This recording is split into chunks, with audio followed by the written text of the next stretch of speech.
Bauroki poorbetoonist ehitusplokk tundub olevat esmapilgul nagu lihtne materjal, kuid heitsin pilgu Bauroki koduleheküljele ja seal on erinevaid tooteid, no terve A4 lehekülje jagu ja võib-olla natukene rohkemgi. Miks nii palju? Küsime ära. Toodame me siis poorbetooni erinevates mahukaaludes ja erinevate retseptide alusel, mis tagab siis väga laia tootesortimendi ja ka toodame siis erinevate tihedustega blokke erinevas laiusmõõdus. Kõikidel blokkidel on teatud kohad, kus teda kasutada.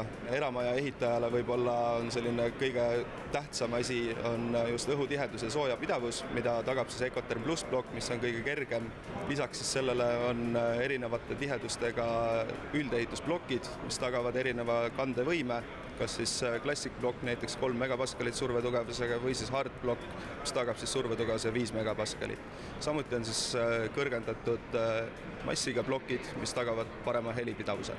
Et ma arvan, et meie selline valdkond on hästi palju laiemaks läinud, et ehitajad leiavad kasutust nii eramaja ehitusel, logistikahallides, tootmishallides, siis tuletõkkeseintena on meil armeeritud toodetena ka seinapaneelid, laepaneele kindlasti eramaja ehitusel, šahtiseintes elementblokid, millest ladumine läheb tõesti kiiresti ja ta on õhutihe, et sealt ei lähe vingugaasid läbi.